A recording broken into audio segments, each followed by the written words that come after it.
Senior నాయకులు గౌరవనీయులు దేశపాండే గారు, మిత్రులు నా సహచర అడ్వకేట్ సోదరుడు హరీష్ గారు, గౌరవనీయులు ఈ శాసనసభ నియోజకవర్గ కన్వీనర్ గౌరవనీయులు విశ్వవర్ధన్ రెడ్డి గారు, వేదిక మీద ఉన్నటువంటి సోదరి శ్రీమతి రాజేశ్వరి గారు, కౌన్సిలర్ గారు, జిల్లా ఉపాధ్యక్షులు పోచారం రాములు గారు, జిల్లా కార్యదర్శి నాగరాజు గారు, జిల్లా కార్యాలయ కార్యదర్శి మిత్రుడు విజయ్ కుమార్ గారు, జిల్లా యువమోర్చా అధ్యక్షుడు ప్రవీణ్ గారు, పార్లమెంట్ యువమోర్చా కోకర్నల మిత్రుడు ఆదిత్య గారు, పట్టణ మరియు మండలాధ్యక్షులు మిత్రుడు శ్రీనివాస్ గారు, సుధాకర్ గారు, ద్వారక రవి గారు, పాపయ్య గారు, శ్రీకాంత్ రెడ్డి గారు, సదానంద చారి, వేదిక మీద ఉన్నటువంటి సీనియర్ నాయకులు సతీష్ గారు, శ్రీశైలం గారు, శ్రీకాంత్ గారు, శ్రీశైలం యాదవ్ గారు, శ్రీకాంత్ రాజు గారు, వెంకటేశ్వర గారు, కృష్ణగౌడ్ గారు, సార కృష్ణ గారు, అమరదాస్ గారు, మోహన్ రెడ్డి గారు, స్థానిక ఉప సర్పంచ్ శ్రీశైలం గారు, సుభాన్ గారు, మల్లేశ్వర్ గారు, విద్యాసాగర్ గారు, వేదిక మీద ఉన్నటువంటి భారతీయ జనతా పార్టీ సీనియర్ నాయకులు, ఆత్మీయ కుటుంబ సభ్యులు, వేదిక మీద ఉన్నటువంటి బూత్ కమిటీ అధ్యక్షులు, శక్తి కేంద్రాల విద్యార్థులు, మొన్నటి ఎన్నికల్లో నేను గెలిస్తే రగంగా గెలిస్తే నేను గెలిచినట్టని పనిచేసినటువంటి మా ఎంఆర్ఎఫ్ కార్మిక సోదరులు, ఇక్కడ విచ్చేసినటువంటి వివిధ కంపెనీల పెద్దలు, మా రిపోర్టర్లకి ఒక రిపోర్టర్, మా కంట్రిబ్యూటర్లకి ఒక కంట్రిబ్యూటర్, మేము నెలకు పాల్గొనే పోతే మా అందరి గౌరవం పెరుగుతుందని నా కోసం పనిచేసినటువంటి మా సదానందపేట మండలానికి సంబంధించినటువంటి మా జర్నలిస్ట్ మిత్రులందరికీ, ప్రింట్ ఎలక్ట్రానిక్ మీడియా మిత్రులందరికీ పేరు పేరున శిరస్సు వచ్చి నమస్కారాలు తెలియజేస్తున్నాను. నరేంద్ర మోడీ గారి ఆశీస్సులతో దాదాపు 2.5 దశాబ్దాల తర్వాత ఈ గడ్డ మీద మరొకసారి కాజాయం జెండా ఎగిరేయాలనేటువంటి ఒక మంచి ఉద్దేశంతో కార్యకర్త బంధువులందరూ కూడా ఎన్ని కష్టాలు వచ్చినా పొద్దున 6 గంటలకు ఫోన్ చేసినా, రాత్రి 12 గంటలకు ఫోన్ చేసినా, కసురుకున్నా విసురుకున్నా ఏం చేసినా ఇప్పుడు మాత్రం ఈ ఎన్నికలలో మేము గెలవాలని మొక్కమూని దీక్షతో మీరు అందరూ పనిచేసారు. అందుకనే సంగారెడ్డి శాసనసభ నియోజకవర్గ పరిధిలో మనకు వచ్చినటువంటి ఓట్ల సంఖ్య చూస్తే మిగతా రాజకీయ పార్టీలకు కొంచెం ఇబ్బంది కలిగింది, దిమ్మ జరిగేటువంటి రీతిలో మనం కష్టపడి పనిచేస్తున్నాం. సంగారెడ్డి పటాంజలి నియోజకవర్గాలు అందించినటువంటి మెజార్టీ ఓట్లకి నేను నిజంగా కూడా ఈ ప్రాంత ప్రజానికానికి అందరూ కూడా మరొకసారి శిరస్సు మే 13 రఘునందన్రావు గెలిస్తే మేము గెలిస్తామని కష్టపడేది. మే 13 రఘునందన్రావు పెళ్లి కొడుకు రఘునందన్రావు గడకెక్కించాలని మీరందరూ కష్టపడ్డారు.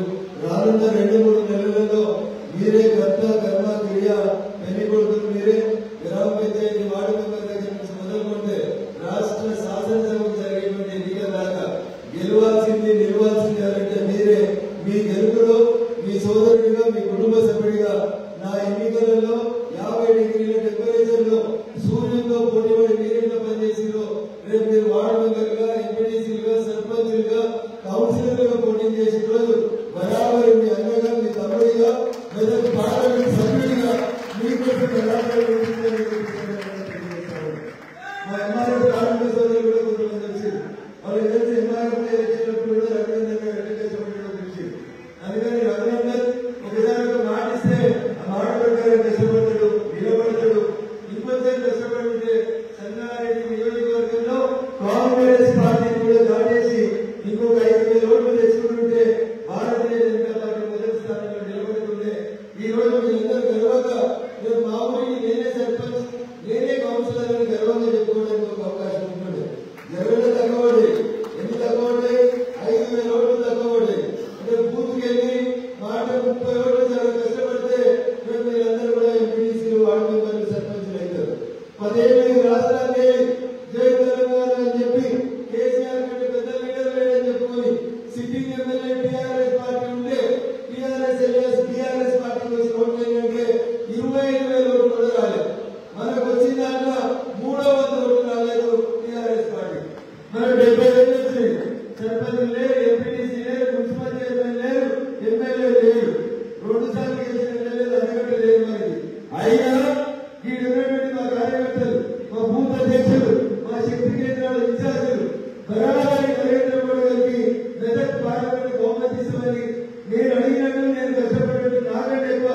మీరందరూ కష్టపడ్డారు కాబట్టి సంగారెడ్డి శాసనసభ నియోజకవర్గ పరిధి లోపల టీఆర్ఎస్ పార్టీ 3వ స్థానానికి నెట్టి వాళ్ళకంటే 3 గంటలు ఎక్కువ మంది తీసుకొని వచ్చి సంగారెడ్డి భారతీయ జనతా పార్టీకి కాజాయి జెండాకి అడ్డగా మరొకసారి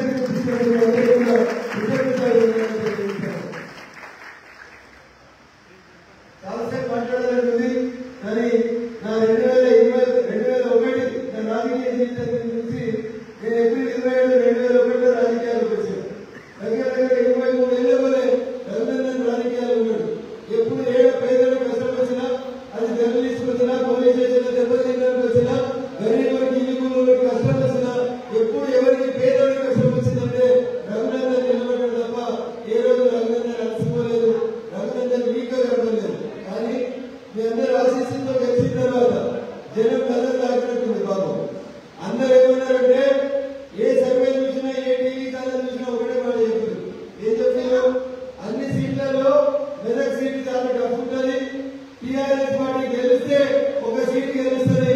ఆ ఒకటి ఏ సీట్ అంటే ఆ ఒకటి మెదక్ సీట్ అని చెప్పి అందరూ పేపర్ మిత్రులు, మా టీవీ మిత్రులు అందరూ కూడా టీఆర్ఎస్ అయితే 0 లేకపోతే ఒకటి గెలుస్తుంది అని చెప్పారు.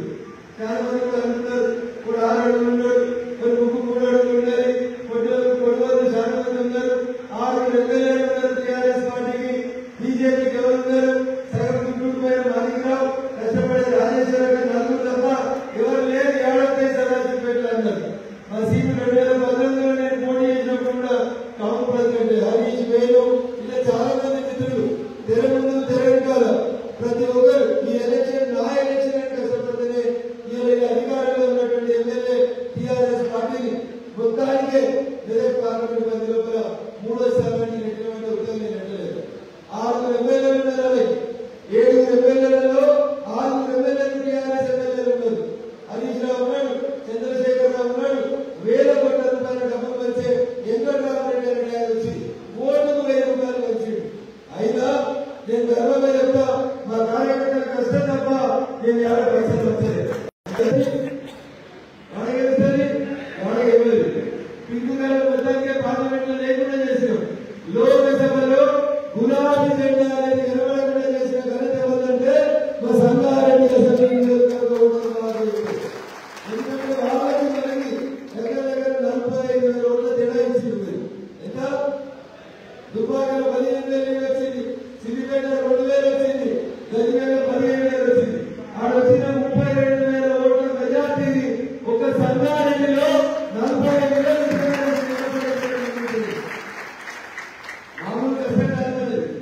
మామూలు కష్టం చూస్తే అందరూ చిన్నగానే కనబడు, సలిసీమలు ఎక్కడే కనబడు. వీళ్ళని నవీరు వెంకటరామరెడ్డి సూట్ కేసులు వచ్చినాయి. నడవచ్చిన నడవరాళ్ళు, మాట్లాడవచ్చిన మాట్లాడరాళ్ళు, ఎవరు పైసలు వచ్చి మొదలు పెట్టారు. ఏడు భయపడ్డారే భాజపా కార్యకర్తలు గట్టిగా నిలబడ్డారు కాబట్టి వీళ్ళు ఈ స్థాయికి వచ్చినాం. రేపు జరగబోయేటువంటి స్థానిక సంస్థల ఎన్నికలలో ఇందాక మాలికగా చెప్పినట్టు సంగారెడ్డి మున్సిపాలిటీ ఎవరు గెలవాలి? ఎందుకంటే 30 ఏళ్ళ గెలిచింది. ఎవరు? పన్నాల ప్రభాకర్ గారు గెలిచింది. యాదకుంటారంతా సంగారెడ్డి మున్సిపాలిటీ ఒకసారి, 2 సార్లు, 3 సార్లు కూడా భారతీయ జనతా పార్టీ గెలిచింది. పన్నాల ప్రభాకర్ గారు, తూర్పు జయప్రకాష్ రెడ్డి గారు, తర్వాత కారం పద్మ గారు జమానాడ గెలిచిన ఎమ్మెల్యే గెలిచేటువంటి ముందు సంగారెడ్డి ఎమ్మెల్యే భారతీయ జనతా పార్టీ గెలిచినటువంటి ప్రదేశం.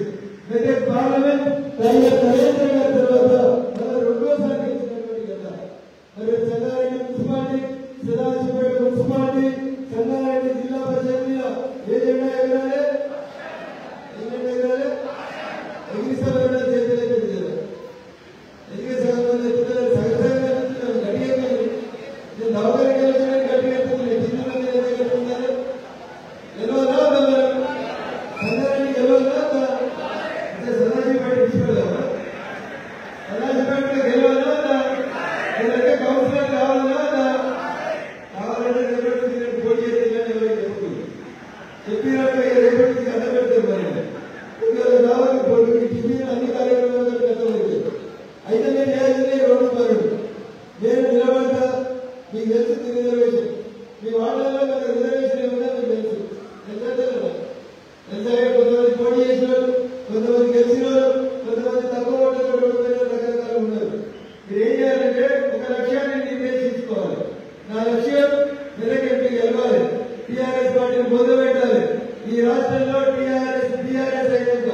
టీఆర్ఎస్ ని నేను ఊకే చెప్తున్నాను మీటింగ్లలో ప్రజలు సిఆర్ఎస్ ఇస్తారు కంపల్సరీ రిటైర్మెంట్ స్కీమ్ ఇచ్చి చంద్రశేఖర్ రావు పెట్టండి మరి వ్యవసాయం చేస్తే చాలా మంది నమ్మలే నిజమైనా కాలేదా అయినా కాలేదా కాబట్టి మీరు గట్టిగా అనుకుంటే సదాశివపేట మున్సిపల్ చైర్మన్ ఈ అమ్మ నన్ను కాకుండా ఎవరు చెప్తాడా కొట్లాడండి బరిగింది ఈ గడ్డ మీద సదాశివపేట గడ్డ మీద Bharatiya Janata party municipal chairman రావడం మాటలు రెండు ముందు ఎలగబెట్టలేదు అది చాలా కాలంలో చేతులెత్తుంది అక్కడ చాలా కాలం అవసరాలు ఉంటే చేతులెత్తుంది అందుకని కష్టం సాగించాలి ఆగం కావద్దు మనం ఎప్పుడు ఆగం కావద్దు మనం ఎదుర్కొంటే ఆగం చేయాలి ఎవరు గెలవాలి సదాశివపేట బీజేపీ గెలవాలి కాషాయం కండలో గెలవాలి ఏం చేయాలి ఒక వార్డుని సెలెక్ట్ చేసుకోవాలి వార్డులో ఎన్ని ఓట్లు ఉన్నాయి మన క్లాస్మేట్ ఎంతమంది మన క్లాస్మేట్ ఎంతమంది మన కులపోడు ఎంత మన చుట్టపోడు ఎంత మన పార్టీ సింపలైజర్ ఎంత ఓ 4 సార్లు పోయి దండం పెట్టి ఓటేసుకోవాలి ఎంతమంది అనేది ఓటర్ లిస్ట్ పెట్టుకోవాలి పెట్టుకుంటా పెట్టుకోరు అన్నాడు నాకు ఇంకోటి నేను 10 కోట్లు ఖర్చు పెడతాను గాలి నుంచి దేనికి 10 కోట్లు నా మీద పోటీ చేసిన 200 కోట్లు పెట్టిండు ఎన్ని పెట్టిండు చివరికి ఏమైనా కోటి తోలుకుని పెట్టిందంటారు కదా అట్లా ఇది 200 కోట్లు పెట్టిండు అడ్రస్ రేట్లో పోయిండు 3వ స్థానానికి పోయిండు కార్యకర్తలు నమ్ముకున్న కాషాయం పార్టీలో వెలక్ పార్లమెంట్ మీద గెలిచి టీఆర్ఎస్ కి సిఆర్ఎస్ పంపుతున్నారంటే దీని అందుకని ఒక పెద్ద పెద్ద గడ్డలున్నాయి మొత్తం టోటల్ ఫ్యామిలీ ఫోటోలు వస్తున్నాయి భయపడాల్సిన అవసరం లేదు ఇంకొక ఆయన 2 సార్లు గెలిచినాడు వాళ్ళ తమ్ముడు పెరిగిస్తున్నాడు వాళ్ళ అన్న ఇస్తామనుకుంటున్నాడు ఏం సంబంధం లేదు అటు మీరు జనం గుండెల్లో ఉంది నరేంద్ర మోడీ గారి నాయకత్వాన్ని బలపరుస్తూ ఎక్కడైనా గరీబ్ వారికి కష్టం వస్తే నేను ఉన్నాను నిలబడేందుకు బరాబర్ జనానికి ఓట్లు వేస్తారు అంతేకాదు పైసలు ఎక్కువ ఉన్నాయని 2 వేలు ఎస్టిమేట్ చేసినామని దేశపాండే సభ ఎత్తి మీద చేయబెట్టిందని ఎక్కడ కూర్చోలేదు అనుకోండి జనం కూడా వాళ్ళని ఆడించాలని అనిపిస్తారు అందుకని ఒబీడియన్స్ జనానికి అందుబాటులో ఉండడం మీ మీద మీకు విశ్వాసం ఉండడం అనేది ఇంపార్టెంట్ సదాశివపేట 1వ వార్డు కౌన్సిలర్ గా పోయినసారి పోటీ చేసిన ఉన్నారా బీజేపీ పోటీ చేసిన 1వ వార్డు అంటే ఎవరు ఎక్కడైనా గెలిచి ఏ పని చేసినా 360 వేలకు ఈ 4 ఏళ్ళ నిర్ణయం చేశారు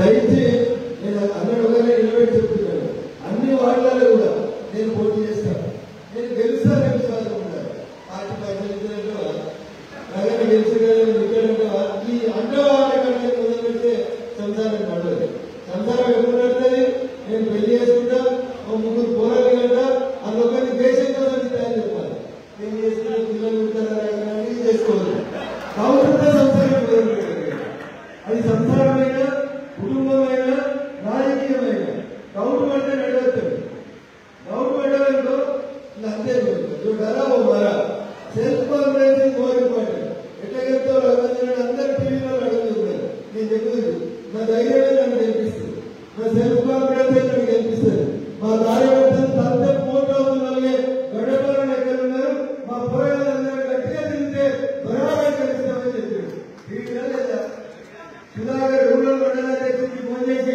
7 గంటలకు మీటింగ్ పెడుతున్నారని చెప్పారు పాప పరిచయం లేదు భయపడకుండా పెట్టింది సుధాకర్ రావాలని 7 గంటలకే ఫోన్ చేసి 6:30కి నాన్న అందరూ వచ్చింది పోతే నిజం కూడా అందరూ వచ్చింది ఏ రాజకీయ పార్టీలో ఒక బీజేపీ కాక వేరే పార్టీలో ఎవరైనా మీటింగ్ పెడితే 7 గంటల కార్యకర్తలు వస్తారా మరి ఇంత కార్యకర్తలు బలమైనటువంటి పార్టీ ఎవరు భారతీయ జనతా పార్టీ మన నాయకులు ఎవరు నరేంద్ర మోడీ గారు నాడు నరేంద్రుడు చికాగో పోయి నా దేశం విశ్వాసం కావాలని కలలు కంటే నాటి నరేంద్రుడి కళని నిజం చేస్తూ 1962 తర్వాత 3వసారి ఈ దేశంలో ఒక పార్టీ వచ్చిందంటే అది కేవలం భారతీయ జనతా పార్టీ నరేంద్ర మోడీ గారు నిలవస్తుందని గట్టిగా ఊరుకున్నారు 2 రూపాయలు 4 ఇంజక్షన్ అందుకని గొంతు గట్టిగా వస్తుంది సో నేనేం చెప్తున్నా అంటే మే 11 దాకా 50 డిగ్రీల టెంపరేచర్ లో నాకు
ఈయన కేటీఆర్ కానీ ఢిల్లీకి పోయాడు.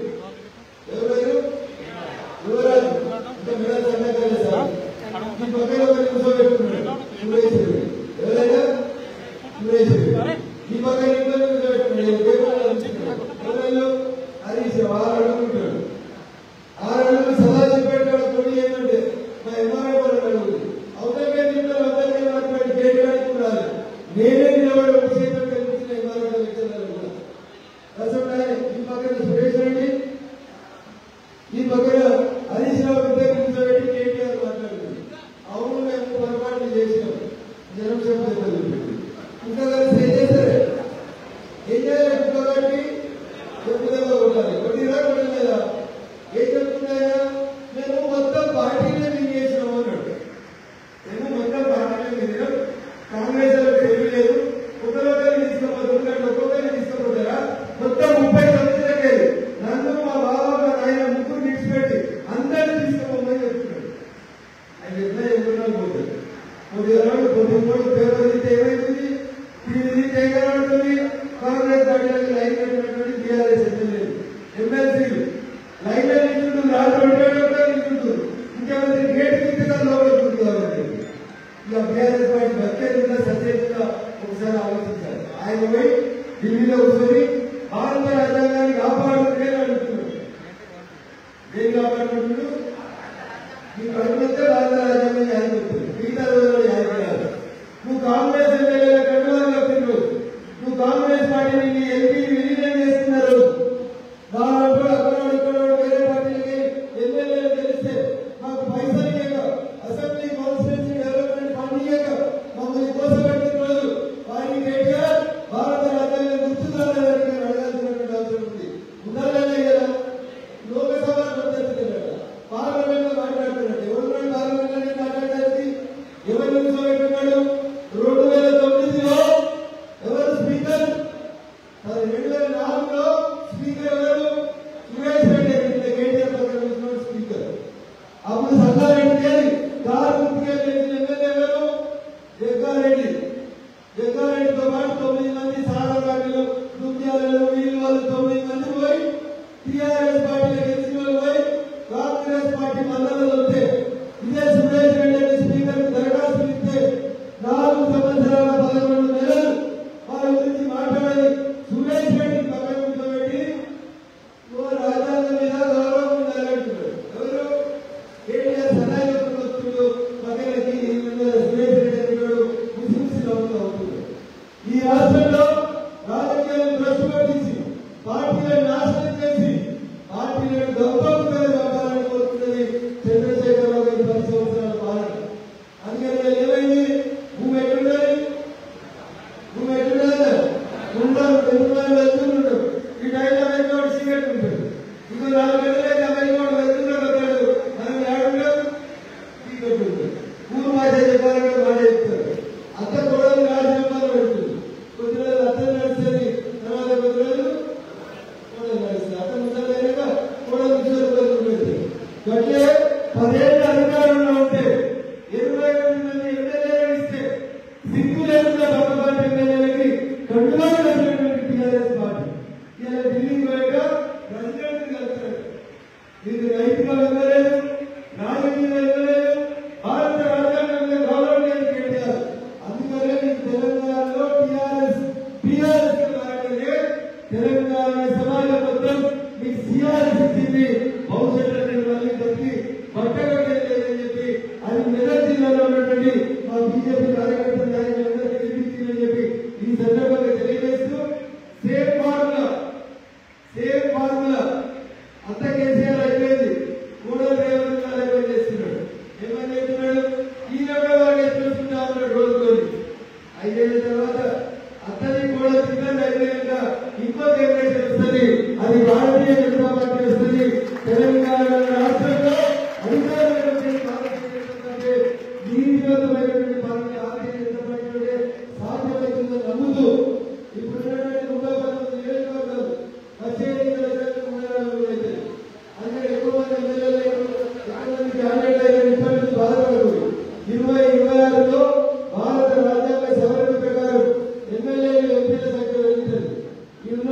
మంది ఎమ్మెల్యేలు కావడానికి అవకాశం వస్తుంది. కాబట్టి నాయకుల కాలంలో బట్టలు పెట్టుకుని ఉన్నవస్తే వాళ్ళ మీద దేశం పెట్టుకోకుండా ప్రేమతోటి పనిచేయండి. అందరం కలిసి పనిచేద్దాం. సంగారెడ్డి ఎమ్మెల్యే రేపున్న మెదక్ పార్లమెంట్ లో ఉన్న 7 బదులు నా అంచనా ప్రకారం 9 ఎమ్మెల్యేలు అయితే 9 ఎమ్మెల్యేలు కూడా ఎవరు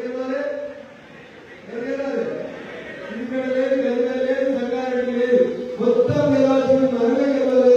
ప్రజలు మనకు ఓటేస్తే మానసికంగా సిద్ధంగా మీరు మంచితో నడిస్తే పంచాయతీ నుంచి పార్లమెంట్ దాకా గెలిచే భారతీయ జనతా పార్టీ అని చెప్పి తెలియజేస్తూ మరొకసారి నా గెలుపు కోసం సూర్యుడితో ఓడిపోయి పనిచేసినటువంటి అందరూ కూడా మరొకసారి శిరస్సు నమస్కారాన్ని తెలియజేస్తూ చివరిగా ఒక మాట, మా ఎంపీ గారు గెలవాలంటే ఆడగలవాలి.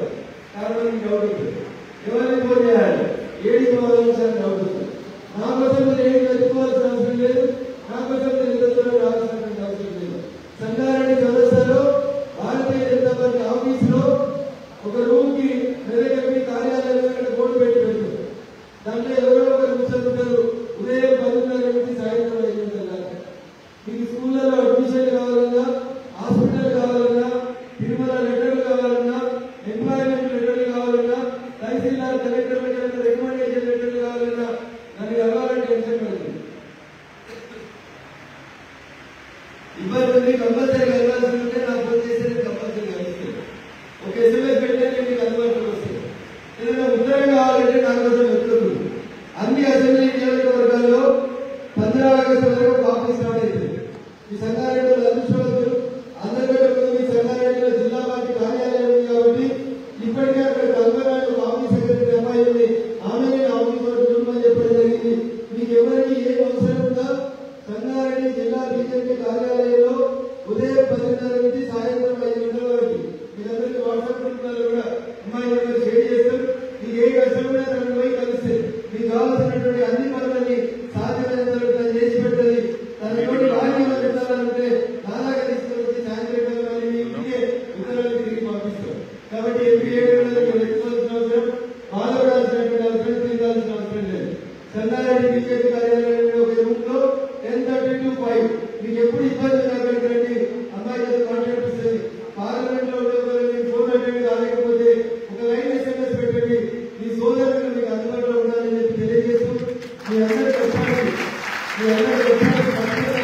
భారతీయ జనతా పార్టీ చేపించేందుకు మీకందరూ కూడా మరొకసారి కృతజ్ఞతలు వందనాలు తెలియజేస్తూ ఖచ్చితంగా మీరందరినీ కార్యకర్తల స్థాయి నుంచి నాయకులుగా పెంపొందించడానికి ఆ భగవంతుడు నాకు ఇచ్చిన శక్తి మేరకు పనిచేస్తానని చెప్పి తెలియజేస్తూ నా జీవితకాలం మెదక్ పార్లమెంట్